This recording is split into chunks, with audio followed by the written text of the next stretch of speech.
Ingingo yafashwe yo gucisha imishahara ku makonti y'abakozi bakorera mu bihugu vy'Abarabu ntiyakiriwe neza kuko bayakata, ariko ngo ni akaryo keza kugira ngo amafaranga yabo akingigwe nk'uko bivugwa na Ines Sonia Niyubahwe, umuyobozi ajejwe kumenyesha amakuru akongera akaba n'umuvugizi mu bushikiranganji bujejwe imigenderanire n'ayandi makungu no gufashanya mw'iterambere. Ingingo yuko bashobora gucisha umushahara w'abakozi b'abarundi bazoba bagiye gukora hanze mu makonti yuguruwe mu mabanki. Iciza c'iyo ngingo no kubera ko twararabe dusanga kenshi turafise ubuserukizi bw'igihugu c'Uburundi muri Arabia Saudite Riyadh.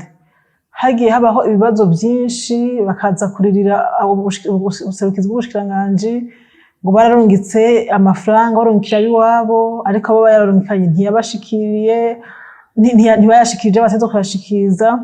Ugasanga kenshi hagenda habamwo ubusuma, bararungika amafaranga biciye mu ntoke, bugaca mu ntoke, umuntu ashatse ntayashikane yagiye kuko bavuga ati nta kinkurikirana, nta cabona, kenshi bikagenda gutyo bakabagira ibintu vy'uburyarya cane.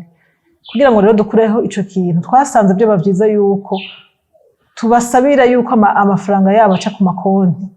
Murabizi yuko gukura amafaranga mu gihugu kimwe bayashira mu kindi canke kw'ibanki bayashira ku yindi birashobora gutwara udufaranga dukeyi, ico nokwita mu rurimi rw'igifaransa frais de transaction.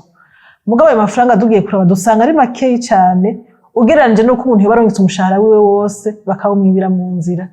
Ni kugira ngo rero imishahara yabo ishobore gukingirwa. Ni amafaranga aja muri banki, n'amabanki ayakoresha abikora n'amafaranga amabanki yiha.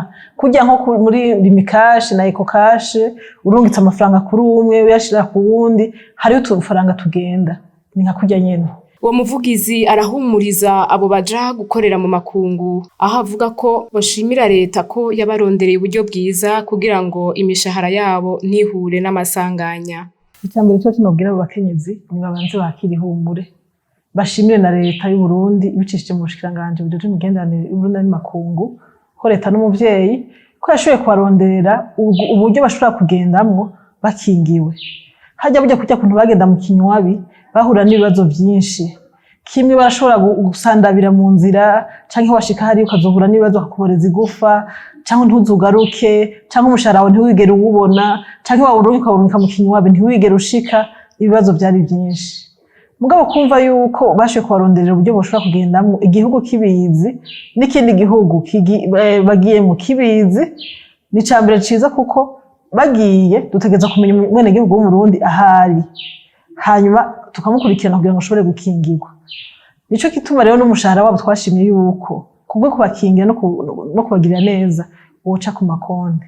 Vyongeye harya umushahara uri kw'ikonti birashobora kworoha kuwuziganya no kuwupangira umugambi kurusha amafaranga umubona atembera mu ntoke ata migambi wiyumvirirwa nyene ushobora gukora. Ivyo bikaba vyashikirijwe inyuma y'imyidogo myinshi yabo bakorera mu makungu, aho bavuga ko babakata amafaranga menshi.